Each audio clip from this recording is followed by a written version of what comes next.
Hey, everybody out there in social media land. I hope you guys are great. This is Life with Jason Clemens, DC. I've already introduced us on the radio, and now we're ready to go. Just got a little delayed right there, but we're back. We're ready to go. It's Monday. We've had this July 4th weekend, and for those guys that are listening to the radio, just as Robert Pratt just eloquently said, it was a tough weekend in Texas.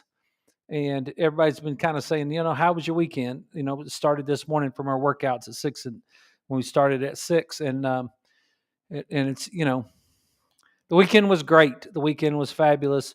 The weekend was spoiled rotten as compared to what some people dealt with this weekend. And as a Texan, as an American, as a human being, period, it's a rough weekend for a lot of people in this state, and our heart goes out to all of them. And it was, it's going to be tough for a while. It just kind of put a damper on the whole thing, and everybody knows what's going on out there. So we pray for those people, and they're in our thoughts. And but it reminds me of grace. It's the one thing that I'll add to the story that everybody else is talking about today, and everybody's got their own ways that they deal with it, and there's two things that I always think about in situations like this. Number one, um, Andrew Shepard was a character in the movie American President or President. I don't even remember what that movie was called, but um, and I think it was called American President. And he said, they asked him, and he said, America's tough, and it needs tough people. There's tough decisions, and it needs tough people, or something to that effect. And let's see if I can find it. Yeah, the American President. And there was that scene in the American President when he's like, "These are tough times, and we've got serious problems, and we need serious people to solve them." That's kind of what he said. And I think about that, and I hear what a little bit what Robert was saying on the radio. I hear some of those comments that people make, and the situation's so serious that it just kind of like diffuses those thoughts. We've got serious problems that we need serious people to solve them, and I don't have time for.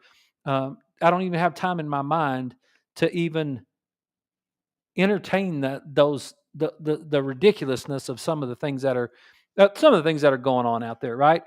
And that's one of them. The other one is grace. It's the it's the idea of taking on something, picking up a burden that doesn't belong to me, and um, I think this is my own personal editorial right here, but I think that whatever we're faced with on this earth, regardless of what it is, as a Christian people, we are supplied, along with our burdens, we are supplied with enough grace to handle it. And I think it's tough on us when, especially in these situations that we have so much media and we have so much social media and everything, that we put ourselves in those situations. We take on the burden of something else or someone else. And I'm not saying that we all don't mourn together. I'm just saying that we take that burden on without the grace that goes with it, and it's overwhelming. It's overbearing. You put yourself in the situation of some of those people that got washed away, and you can't handle it. It's like it'll eat your lunch. It'll make you sick.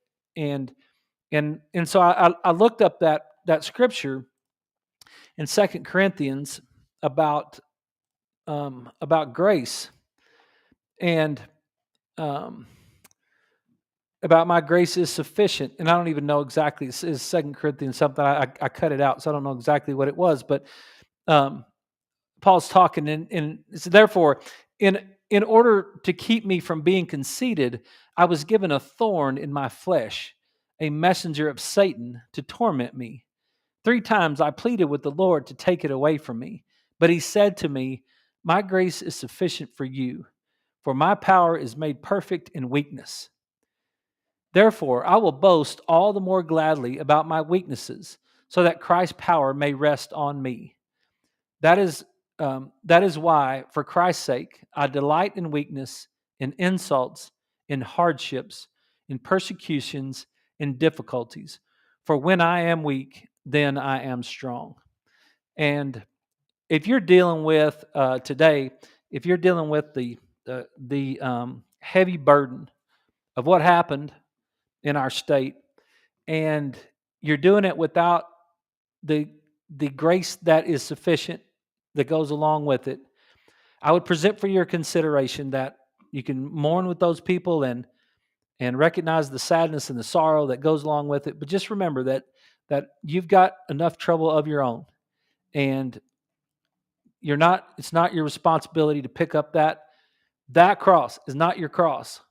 It may be, if it is your cross, I believe that grace goes with it. But if it's not your cross to pick up, then I believe that you'll you got to be careful, because you'll make yourself sick over it, and you'll create a burden for yourself. So from a health standpoint, I just wanted to say that, um, because I really believe that when it's my turn to take it on, there's grace that comes with it, and that keeps me able to handle it. And I don't know that grace is just, I don't know that the grace for this event is just spread out all over the everywhere for everyone. I think the it's like, look, you got things to do. I've got things to do. I've got I've got things that I need to pick up my cross and walk up the hill with it. I don't need to go pick up your cross and walk up the hill with it. And if I do, then it's unbearable for me sometimes. So that's my 2 cents worth on that. My heart's with those people, and all those that were lost, and we'll keep going, and we'll try to recognize the balance in the universe, and we'll try to make sure that we understand that there's some things that we don't understand, and it doesn't shake. Because one of the guys this morning said, um, somebody talking about getting mad at God, and it's that concept's just never been in my brain. I just don't understand that idea. Like, um, it's and maybe I've never been challenged hard enough, but I don't. I never have been in that situation to where I've gotten mad at God. It just there's things that I don't understand why they happen, and I don't understand the ways that it happens, and I don't think I'm supposed to understand everything. I try to understand as much as I can about as many things as possible, and the things that I'm responsible for, I try to really hard to understand those, and that's what we're going to do tonight. So.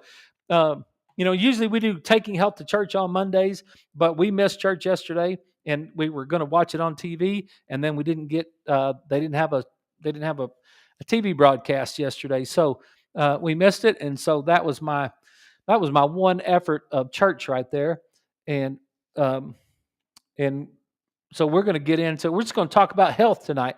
We'll see if we can talk about that. We're going to talk about some things, maybe get everybody else, get your mind off of that and get it on to health, and we're going to go from there. So let's get after it. So, questions, comments. Hey, if you got one, send it to us. 806-794-0400. You can send us a message. You can send us a message on social media. And if you'd like to talk to us, you can. If you got something that you want to talk about, or something that you want to cover, or something that you hear on the show that you don't understand, I've had a few of those comments, and they're like, "Doc, could you expand on that just a little bit? Because I didn't really understand that." And so I'd be glad to do that for anybody that, because sometimes it takes several times of hearing this. Like, you hear stuff and you hear it again and you hear it again, and then you go through scenarios, right? Like we went through the weekend. And so I'll just ask you, because this is one of the conversations that I had today, and it's like, how are you feeling today? We just came off of a 3-day weekend. A lot of us did.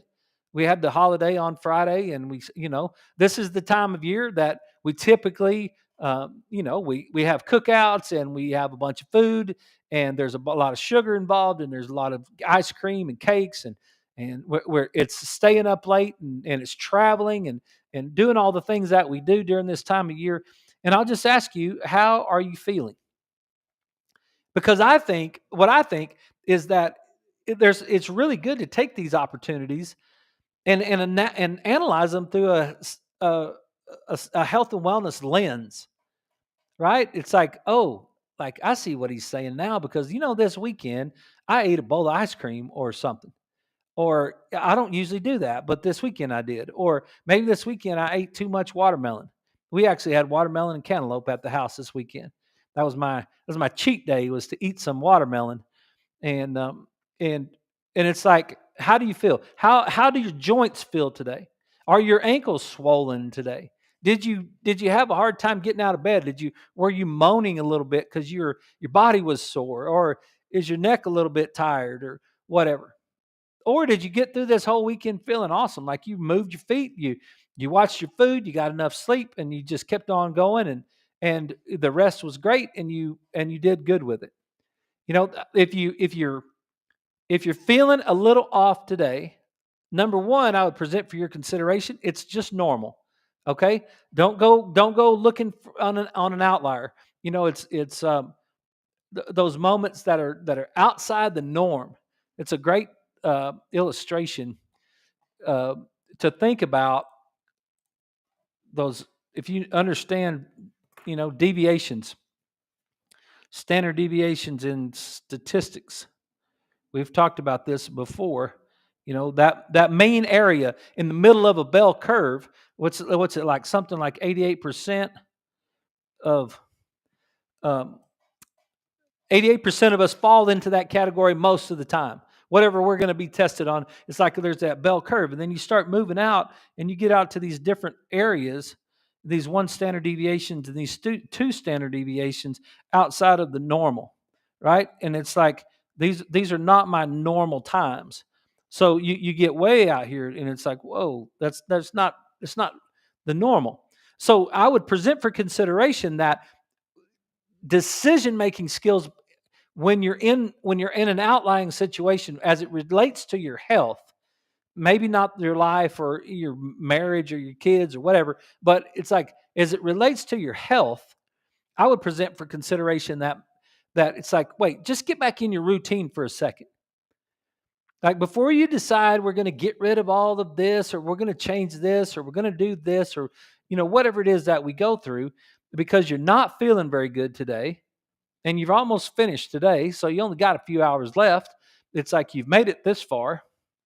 And if you made it already this far today, then you're just hanging there. Just hang in there. Get some supper and then, get you wind down and then get to bed. And then you'll be all right. You'll be a little bit better tomorrow. And so the process right now is to say, look, we're in one of these outlier situations. That's kind of the first thing that I would say about it. Second thing I would say is, did you get enough rest? How was your diet? I had those conversations today. I had those conversations about, well, I had some ice cream over the weekend and now my feet hurt.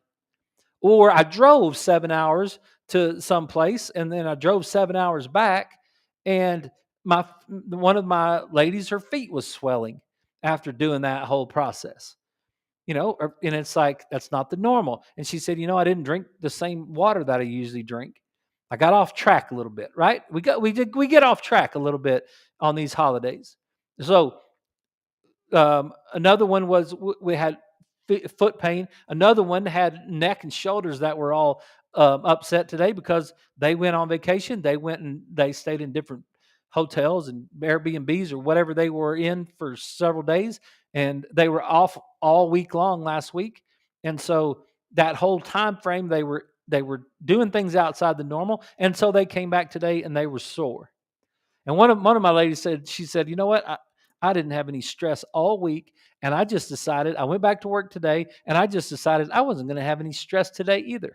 And I said, well, you should just make the whole month that way. Like you should take the whole month of July and just say, hey, we're not having any stress in July. Just say, well, I'll have stress for the other 11 months, but July is just stress free from this point forward. And she just laughed and she's like, I don't know. I'll tell my team and see if they'll go for that. And so it's like, yeah, sometimes you do that, right?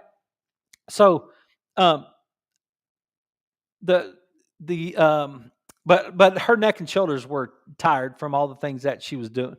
So you might not feel great today. If you didn't, don't worry, just get to bed tonight, start back in the morning, get back in your routine. That's the thing. When you get off track, I just wrote that down. Just get back on track, right? Just get back on track. D- Run the play. It's almost like throwing an interception. You don't know how many interceptions you don't know how many interceptions I've thrown in my lifetime. I've thrown plenty of interceptions. And I can honestly tell you, I never threw one of them on purpose. Like I didn't drop back and then just throw it to the other team on purpose. That is not something that quarterback that has any character does. You would think it looks just like he did that, but it's not the thing. You throw the ball and it leaves your hand, and then as soon as it leaves your hand, then you see the guy and you're like, "Whoa, I didn't even see him." And then rage comes over you and you go tackle him. But then what did I do? You just go back to the sideline and then you let your defense play. And then you just pick up from there. Right? You just sometimes you don't make a first down, you got to punt. Just punt and play defense. That's not a bad play. It's just like, look, what am I going to do today? I went crazy and I ate a bunch of ice cream and cake and all kinds of crap, drank too much alcohol this weekend, and I just got completely off the wagon. I just fell off my health and wellness routine. And what am I going to do? Well, the quicker you can just get back on track, there ought to be an on track Tuesday that follows that off track Monday that we do. So we just get back on track on Tuesday, and it's like, okay, we're just going to get back in the routine of it, and then let that run a couple of days. That would be my coaching point for today, because I just don't. I'm not a guy that likes to make decisions on outliers. I want to know your normal. What is your normal? What are you normally like today? Like what is your normal life like, and are we in it right now? Because if you're not, you like I've had patients that do that. They're I've one of the ones that always comes to my mind is a school teacher at the end of the year. She went for a walk, and when she came back around the block, she missed her street. Like she just walked right past her street, and then she kind of got lost there for a second in her mind, and then she turned around and she went back and got she went back to her street, and it was like, and then she went to her doctor. She was like freaking out because she thought she was losing her mind, because she missed her street. And I was like, wait, just hang on just a second. Like, we only have 2 weeks left of school. Like, you're just a little bit stressed. You're at the end of the school year, just a little bit stressed. Your mind was wandering about something else. Let's don't go get on some medication for anxiety or depression because we walked past our street like at the end of the school year. I said, give it a couple weeks. Just get back in the routine. Just get school over with, and then 2 weeks later, just see if you're still feeling the same way. And then she came in about 2 weeks after school was over, and she's like, Jason, you were right. Like, I'm fine. I was just worn out and tired and stressed and all that stuff. And I was like, yeah. I was like, there's no, see how quickly, like, if you make those decisions when you're in an outlier situation, you might end up in some sort of, situation that you don't want to be. It's like having your triangle upside down. When we talk about that, it's that that excess and lack illusion that we get into, and the triangle is teetered over to the lack side, and now your thoughts are changing, so you want to go do something because you don't like being in lack, and then you'll be off on some goose chasing, and that's not the direction that you want to go. So uh, yeah, it's Monday after 4th of July. We're in the summer. We got things going on. Plus, you add the whole tragedy of Texas on top of it, and then now it makes it even more difficult. And what typically we do when we get depressed is we don't want to, we don't want to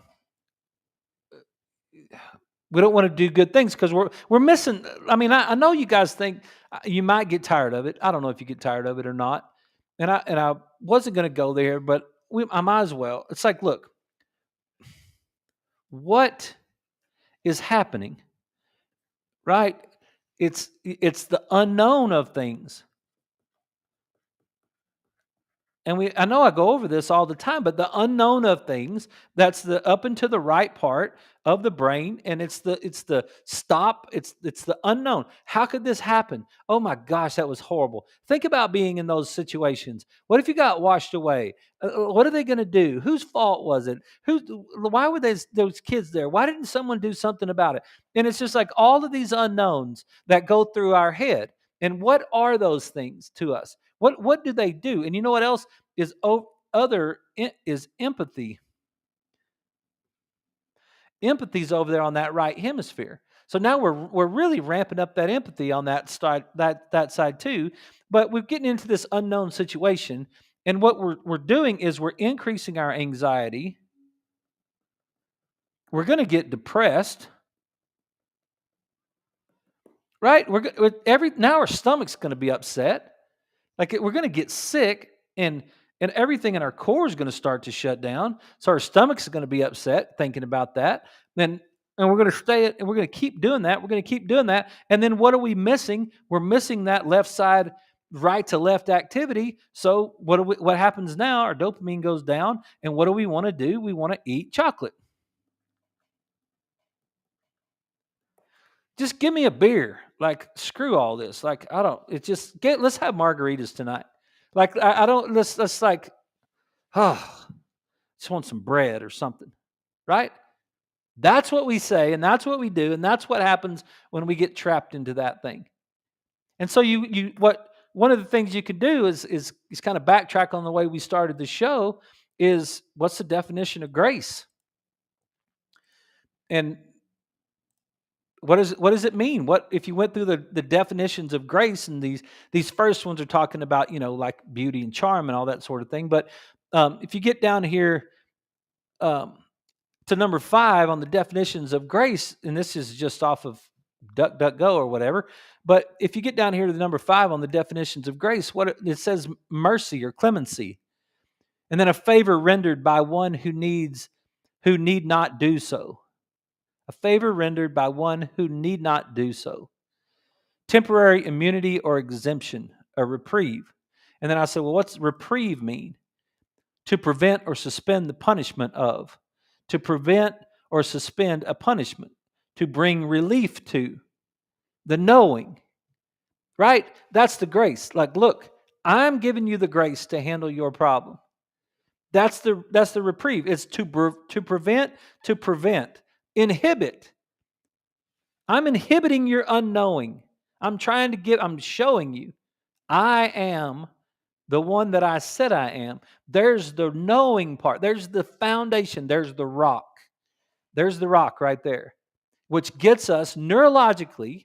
I always say this. You can study. I know that there are people that don't believe in science and spirit that work together. I don't know if they could hold up in an argument, but I know they try to make an argument. I've listened to some of them try to make an argument. To me, it's as plain on both sides. Like, God made science. So if you want to know a little bit about God, you can study science. If you want to know a little bit about God, you can study neurology. If you want to know a little bit about neurology, you can study God. Like, you can study what Jesus was trying to tell us. And then it's like, wait a minute. What do those words mean from a neurology standpoint? What does it mean when he's saying, like, my grace is sufficient from a neurology? What happens in the brain when his grace is sufficient? That, like, it's not just the Santa Claus and Easter Bunny. It's not the way it works. It's not just like poof, puff the magic dragon or whatever. It's like in the flesh, in the expression in the canvas of us is that spirit. The spirit paints the picture of me through the canvas of me. That's what the flesh is. And it's like there's a reason that those words were said. They actually have scientific neurological meaning. And we all know what happens when in our bodies we can feel it. We can feel the expression of the interference of the light that's shining through us. We can feel that. We don't feel good. Our joints ache. We can't think straight. We're depressed. We're sad. We're like all of these things are going on with us when in the flesh, neurologically, when we're in these situations. And we can be in these situations from the sadness of the event this weekend, or we can be in the situation of like because we lost it in some form or fashion because we didn't get enough sleep, or we ate the wrong foods, or we did all those things, and we interfere with our neurology. And then when we do interfere with our neurology, then what we want to do is we want to go down from an action standpoint. We want to go down the road that leads us into more sickness. I think it's a trap the way that works. I think it's a trap. We got to take a break. That was the first half of the show. When we get back, we're going to break down the article that we ended up with last night, or Thursday night. We started an article. We're going to work on that for the rest of the show. So if you got any questions or comments, please let me know. Otherwise, stick around. We'll be right back. This is Life with Jason Clemens, DC.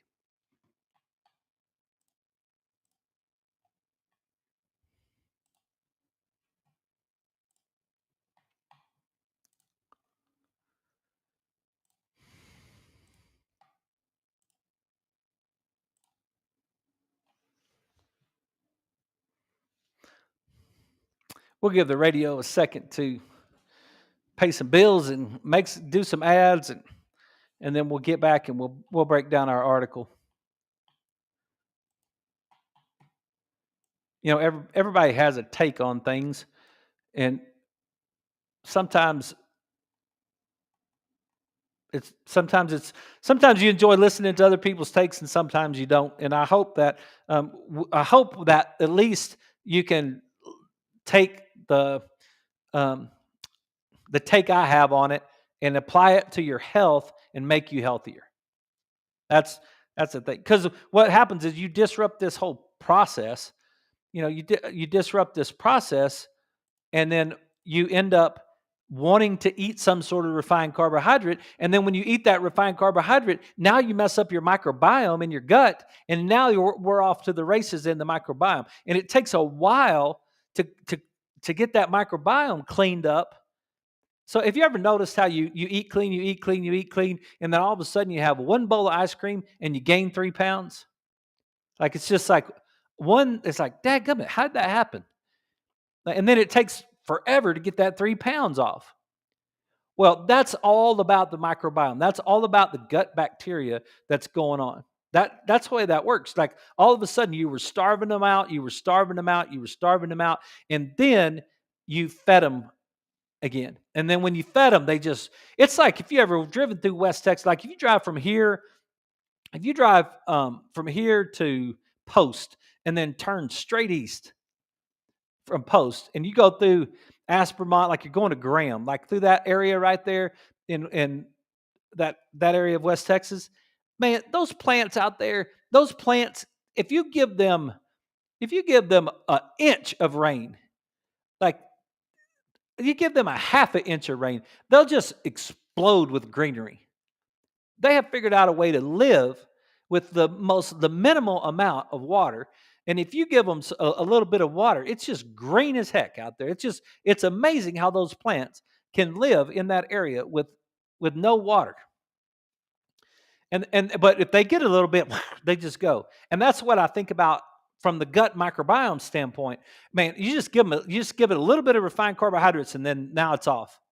And now it's going to take several weeks to kill them all down again and get back to where you were. So we just want to get out of those scenarios as fast as possible.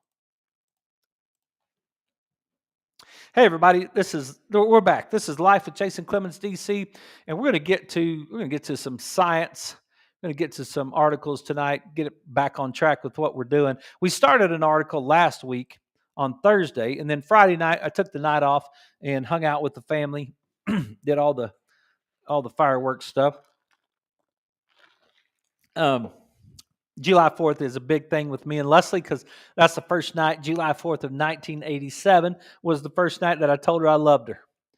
And I had to tell her, I understand you. You don't love me right now, but you're going to. That's what I told her. I said, I know that you don't love me right now, but you will. Just hang on. So that was July 4th. So that's a big thing for us. It was 38 July 4th ago that that happened. So I took the Friday night off and I hung out with Leslie. Um, but I wanted to get to this article because we started it last week, and I just think it's pretty cool because we had talked about, and it'll probably take the rest of the show, but um, we talked about getting adjusted, and we're going to transition into that. And if you guys are new and you didn't get, if you're just now joining us and you didn't hear the first part, you can go back and catch it on the Walk by Faith Facebook page. You can catch it on the Rock Health and Wellness Center's Facebook page, where that was my Taking Health to Church version in the first half, because I missed church yesterday and I didn't get to see the online version, so I don't have a sermon for you. So now we're going to break down this article. But last week or so, we talked about getting adjusted when you had degeneration. I adjusted someone today. I had a new patient today, took x-rays. There's degeneration in the neck, and didn't say arthritis, said degeneration. So I thought I saw this article and I thought this was pretty cool. And last week we started to break it down. It's manipulation of dysfunctional spinal joints. And that's, if you just read the article, just read the title, Manipulation of Dysfunctional Spinal Joints. Okay, so that's what we're doing. We're talking about the adjustment of joints that aren't functioning properly. And it affects the sensory motor integration into the prefrontal cortex. And that just means that we got brain activity. Adjusting the dysfunctional joint is creating integration into the prefrontal cortex. Every time you get adjusted, it's affecting your brain. There's an affect, starts with an A. There's an affect of into your brain. It changes the way, and it's not just adjustments, it's movement. It's you can go stretching, you can go massage, you can go yoga, you can do any sort of exercise. Movement of a joint is integrated into the brain. That information has to be integrated into the brain, because the joint is connected to the brain through the nervous system. So when you move the joint, that movement is integrated into the brain. It's part of the reason we lose our balance. It's part of the reason people have a hard time, like they tip over, or dad picked up a rock and leaned backwards and tipped all the way over backwards. And then I think he broke his back, but he sat in a chair for 12 weeks and that was the end of him right there. It took 3 or 4 years later, but that was it. That was the thing. It's like we have those moments that the integration is dysfunctional. Not just the dysfunctional joint, but the actual integration of movement into the nervous system is dysfunctional. That's why it's very important, I think, when you're actually exercising, to exercise as optimally as possible. The guys from CrossFit do a great job teaching this. Greg Glassman and those guys. Kelly Starrett is is a physical therapy guy, great guy to listen to, talking about becoming a supple leopard. That book, Kelly Starrett, Becoming a Supple Leopard, is a fantastic book in the joint biomechanics of movement. It's movement. So it's like how should you squat? Is there a proper way to squat down? And the answer is yes. And you could watch a child squat down, and they're just so free with their movement. You ever seen a kid just like squat down and they're just playing in the dirt or playing with something on the ground, and they're just sitting in their, they look like a catcher, and their feet are straight and they just squat down. I got a picture of it somewhere. It's like the movement integration into the brain, and now that sensory input, motor output. Motor is an output movement. Motor is brain to muscle output. Sensory is outside into the brain. You don't have motor movement into the brain, and you don't have sensory input out. It's motor output out. Okay, that's the way we're getting it. So what this article is saying is that this manipulation of the dysfunctional spinal joint affects sensory motor integration in the prefrontal cortex. So what I'm saying about movement is when you reach over to pick something up, you should practice picking it up properly, because the more times that you pick it up improperly, the more you integrate that improper movement into your neurology. And what you're going to end up with is injury. So there's a certain way that you squat down, right? You want your feet to be planted. You want your feet to be forward. You want to be, when you squat down, you don't want your knees to go in front of your toes. You don't want your knees to collapse. So you want your feet to be flat on the ground, and you want to have external rotation of your knee, which means you have to fire your glutes.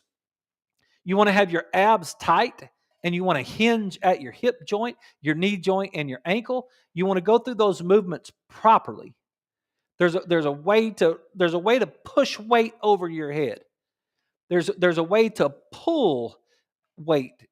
And you think, well, I don't push weight over my head. And I'm like, yes, you do. You put that box up on that shelf, right? You put that deal of coffee up on the second shelf. You put weight up over your head. Like there's things that we do that we don't even recognize that we do, right? So if you can integrate a proper pattern into your neurology, you decrease the chances of injury down the road. That squatting down with your knees together, that movement like that where your knees collapse, or every time you sit down and your knees collapse, then what happens is you're changing. What you're doing is you're integrating the movement into the neurology of a pattern that's suboptimal. And then you run that suboptimal pattern over and over again, and then what happens is you end up with injury. And we don't want to do that, right? So there's I mean, you could take a title take a title of an article and spend 10 minutes breaking down what the title of the article means. But I just think there's so much, man, if you really are into this stuff, there's just so much that you can learn if you really start to think about and break down what these things are saying, right? There's a lot there. So these authors are from the University of Denmark, New Zealand College of Chiropractic, University of Ontario Institute of Technology in Canada, and it was conducted in Denmark. Okay, and it's complicated right here. I'm not going to get into all of the. I mean, I guess we're going to have to read some of it, but in this study, 62 scalp electrodes were applied to test subjects. So now we got electrodes on the person's brain. The subjects then received electrical stimulations applied to the median nerve at the wrist to evoke somatosensory potentials, afferent information following the median nerve stimulation projection directly to the primary motor cortex. Okay. The subject received electrical stimulation applied to the median nerve at the wrist to invoke these potentials. So, and they had stimulation of the wrist. But what afferent information following median nerve stimulation projects directly to the primary cortex. When we move the wrist and we stimulate the nerve, it fires directly to it says right here, projects directly to the primary motor cortex. It's like, look, that movement is stimulating that part of the brain. Now you're getting a sensory input as well that's coming into the sensory the sensory part of it, but we're firing the brain by moving the joint. That's basically what I want to say right there.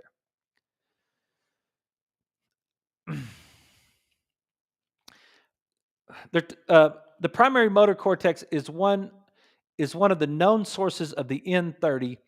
N30 somatosensory evoked potential is associated with brain motor function. That's complicated, right? But it's just a name. N30 This N30 is associated with brain motor function. Okay, fair enough, right?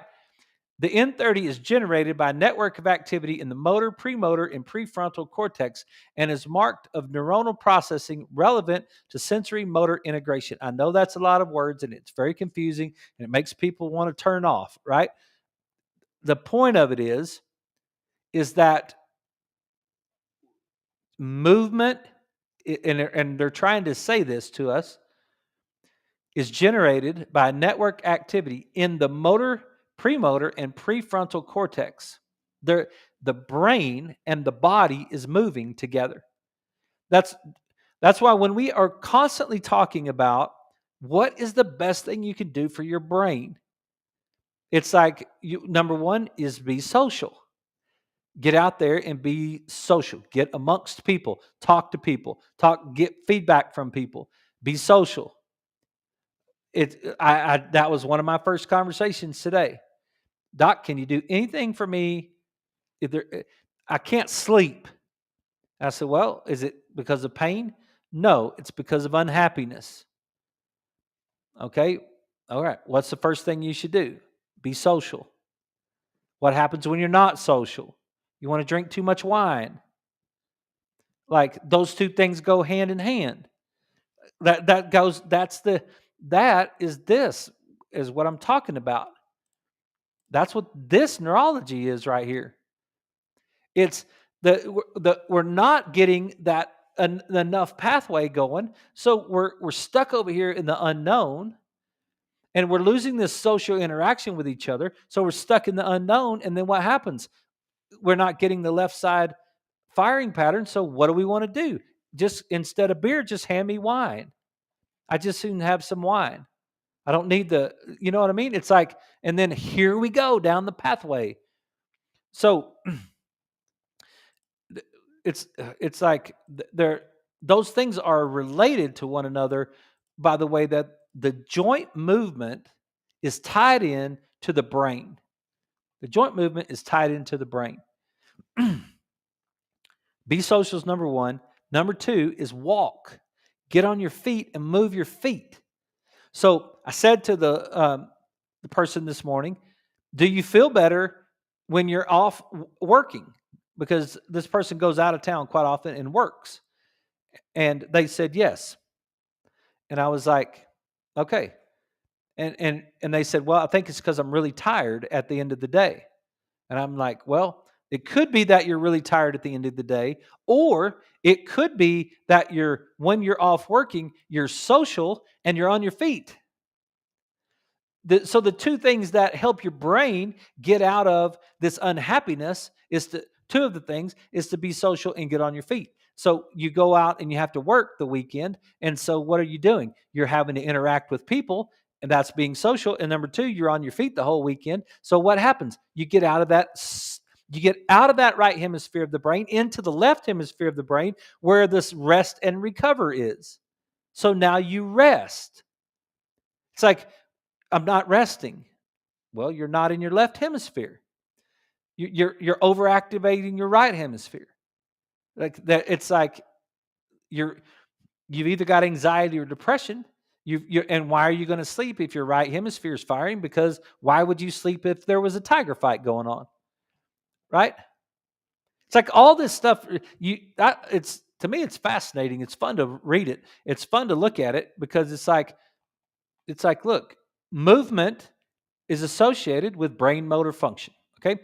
Over the past decade, there has been a growing body of evidence to suggest that neuroplastic changes occur following chiropractic spinal manipulation. Prior studies showed decrease of N30 somatosensory evoked potential peak amplitudes following a spinal manipulation of dysfunctional segments in subclinical pain subject. This study sought to verify those findings using 19 volunteers in a single session of spinal manipulation to dysfunctional segments. That's a complicated paragraph, but it's just saying that there's some evidence that it affects the way things work. The entire spine and both sacroiliac joints were assessed for segmental dysfunction, also referred to as subluxation by many members of the chiropractic profession, and treated where they were deemed necessary by the registered chiropractor with 15 years of clinical experience. The clinical indicators that were used to assess the function of the spine, they went through this tenderness, palpation, it didn't move properly, is asymmetrical. All of these biomechanical characteristics are used by the chiropractic profession as the clinical indicators of spinal dysfunction. That's why we look at posture. That's why we check brain. That's why we go through all the tests. That's why we feel the joints. That's why we're all those things that are part of the deal, right? Spinal manipulations carried out in this study were high velocity, low amplitude. We've talked about that a lot. Take it to the inner range of motion, be quick with it, and you can go fast and very, very shallow. To the spine or the pelvic joints. This is standard manipulation technique used by chiropractors, blah, blah, blah.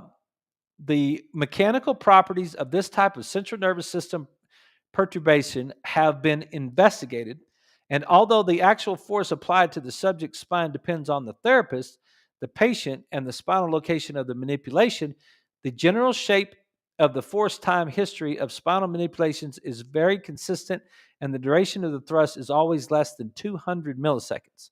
So it's very quick right here. A sham chiropractic treatment group was also assessed. However, the majority noted they could feel that the chiropractic session actually changed the way their body felt and functioned.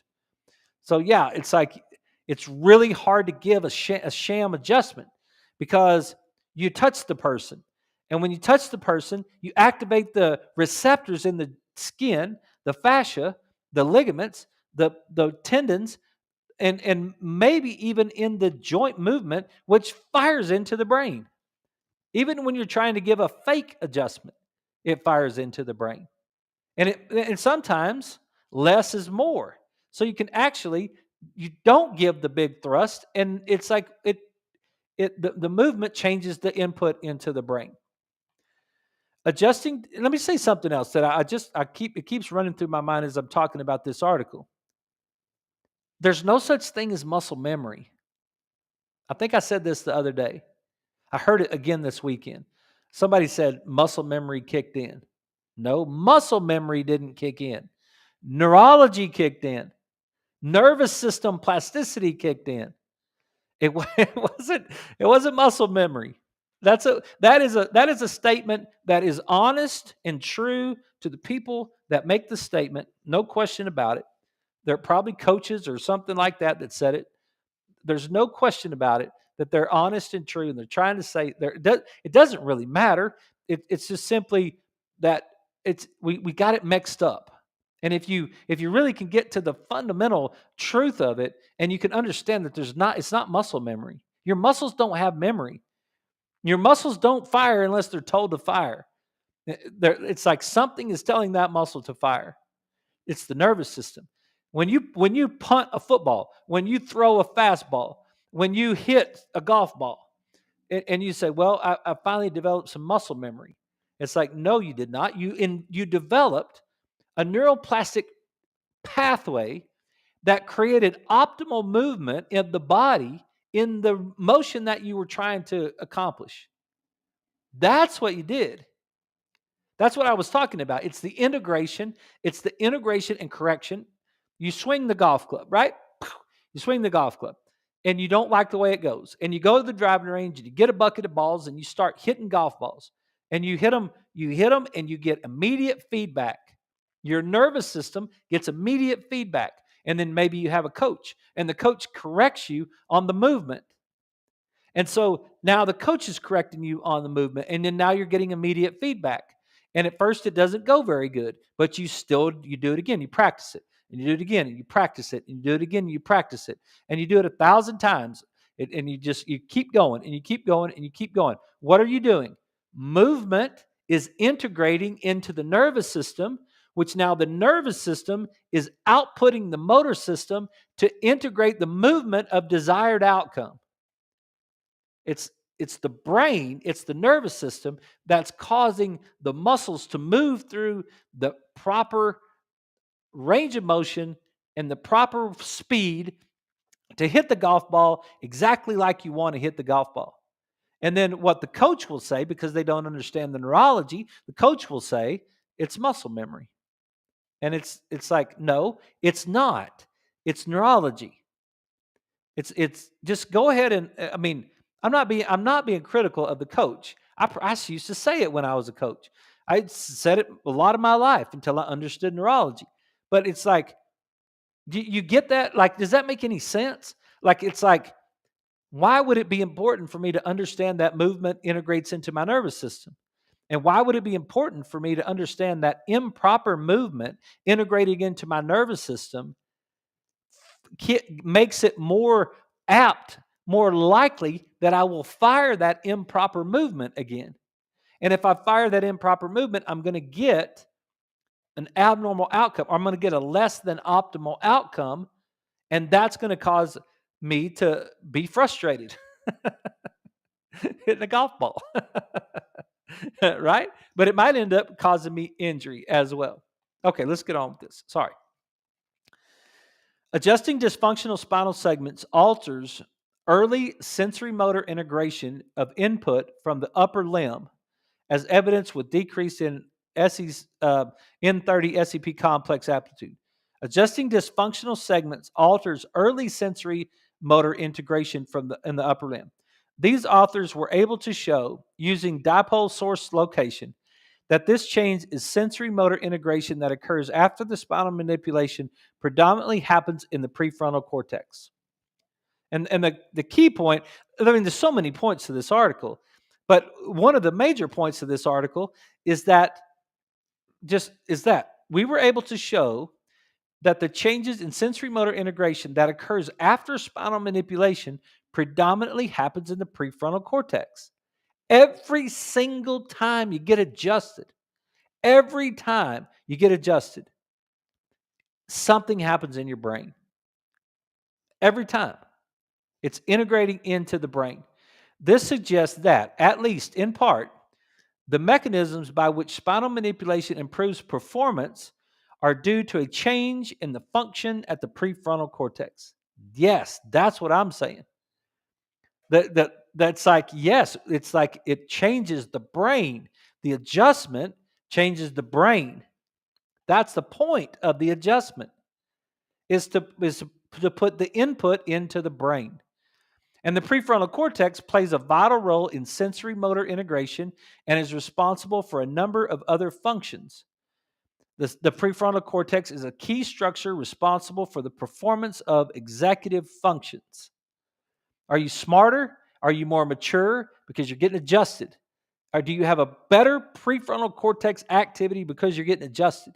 Yes, you are. It's like argue with that all you want to. It's like it's true.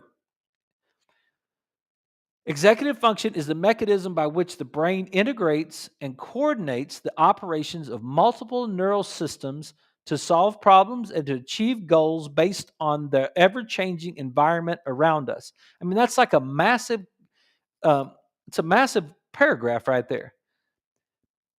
Just think about leaning over and tying your shoes. Okay, now read the paragraph. Executive function is the mechanism by which the brain integrates and coordinates. What do we got to do? We're integrating thought, we're integrating movement, we're integrating sensory information. You sit down and tie your shoes. You sit down, you bend your knees, you bend your hips, you sit down. You take the weight off your feet, you put the weight on your butt. Now you're getting sensory information from your feet. That's decreasing. You're getting increasing information from your butt. Now your brain's got to integrate all that information, right? At the same time that you're thinking about what you're going to do today. You're thinking about what you were doing yesterday. You're thinking about all the thousands of thoughts that's going on in your brain, which your brain is integrating and coordinating the operations of multiple neural systems. Multiple neural systems are going on. We've got sensory input, we've got motor output, we've got limbic system, we got how do you feel today, how'd you sleep, how much, what'd you eat, there's a bunch of stuff that's going on right there, right? It coordinates the operations of multiple neural systems to solve problems and achieve goals based on the ever-changing environment around us. It's not the exact way. It's not the exact way to tie your shoes, because you might be sitting a little bit different on your chair. Or you might be sitting on your bed, and now your bed is squishy, And now I've got to adapt to my environment around me, and I got to get this. I got to solve my problem. And what is my problem? My shoes aren't tied. I got to tie my shoes. I got to take out the trash. I got to get something out of the drawer. I got to brush my teeth. I got to take a shower. There's a lot of things that I have to do in a day, right? And all that's happening in the cortex. And we're out of time for, we're out of time for tonight, but we're going to pick it up right here tomorrow and uh, and continue with this idea because it's so cool when you think about all the things that are going on. And it's like, wow, if I'm subluxated, I might actually have some interference in the integration and coordination of my body. And I need to, and I could get adjusted and then solve that problem. I could function better by making sure my nervous system was free of any interference so that I could coordinate all this better. Hey, I hope you guys enjoy that. And thanks for watching the show. We're out of time, and I'll be back tomorrow night at 6.